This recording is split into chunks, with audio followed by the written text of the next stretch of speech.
Hi moms and dads. My name is Martha Hartney and I am a mother and an estate planning attorney in Colorado. I'm here to talk to you about the legal landscape that you live on when you have children. Now, a few preliminary matters before I get started.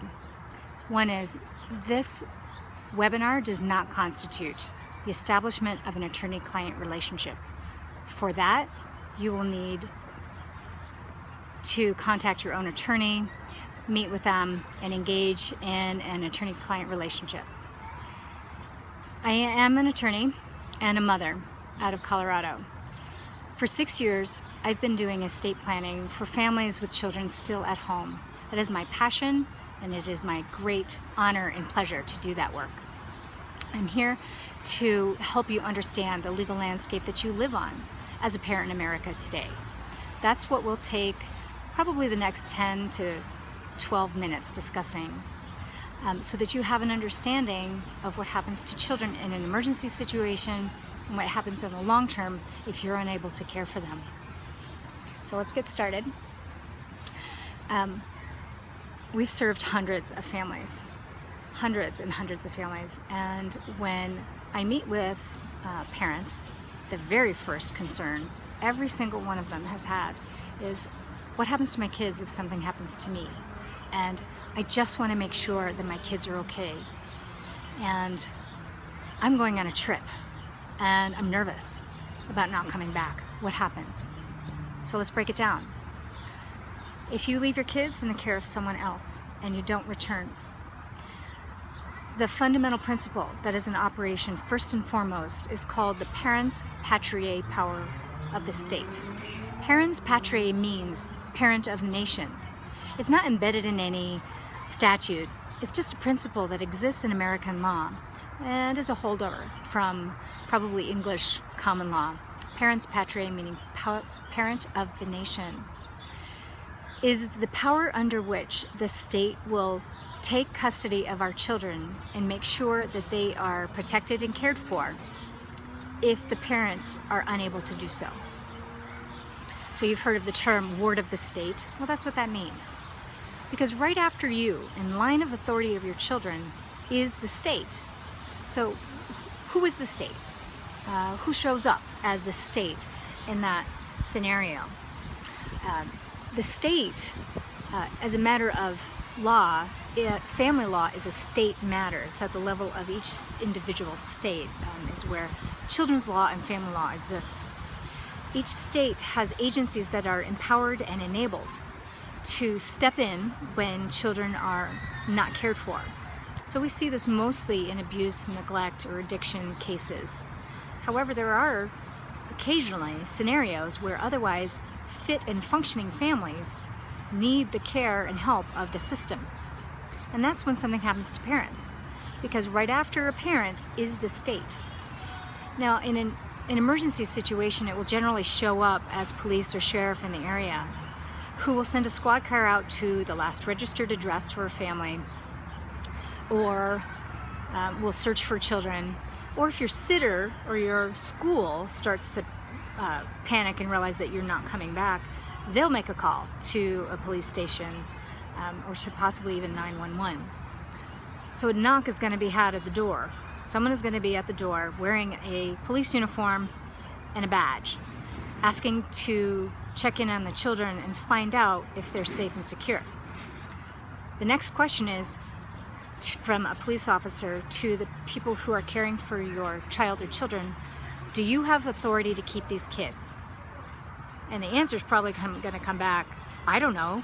Do I have authority to keep these kids? Why don't you tell me? Well, a police officer does not have authority to leave children in the care of just anyone. In fact, they're required to take children into protective custody and possibly take a ride down to the police station until a family member can be found. And that's what they're supposed to do, is contact family. Well, what if there's no family nearby and there aren't any readily available and identifiable caretakers? Well, a child might end up in foster care, even for a few days. Now, I have heard of cases where children end up in foster care for months, waiting for a determination of who their guardian is going to be. We don't want that. In fact, a parent in America has a superior right to the parents' patriae power under the United States Constitution. And that was from a case known as Troxel v. Granville, a 2000 Supreme Court case that described what a parent's rights are. Now, parents have the fundamental right to the care, custody, and control of their children, which includes delegating their parental responsibilities on a temporary basis, as well as making sure to nominate their successor, their guardian, who will take long-term care of their children until their children are of age. So parents have a superior right to ensure that their children are cared for by the people that they select, we select, as long as we do so in writing. So the system that we've designed, called CHERP, Children's Emergency Response Plan, is created to make sure that there are no gaps in the care around our children, so that the state does not have to act, because we have taken care of our business for ourselves, taken care of our families.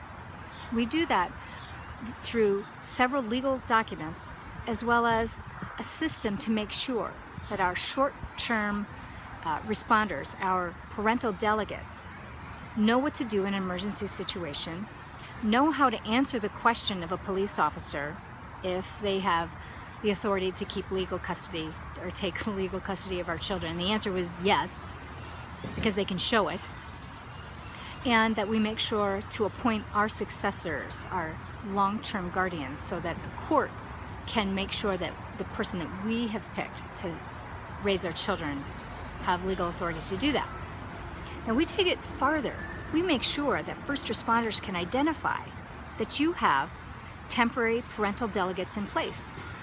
We make sure that it's apparent through a series of notifications and stickers and instruction cards that first responders can identify and locate the people that you've empowered to take care of your children if you can't come home.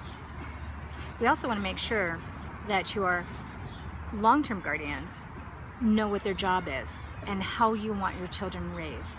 So we help you to describe the values, the beliefs, the practices, the traditions, and the advice that you want to give to your children if you're not going to be here to raise them. So a CHERP is specially designed to help you achieve all of those goals and make sure there's no gaps in the care of your children, and that the state does not have to act if something happens to you. So a little personal note on taking care of our business as a parent. Child Protective Services is already overburdened and underfunded. There are not enough caseworkers for the families that need them. It's much better for us to take care of our business so that the system doesn't have to act for us and continue to clog up the system for families who are not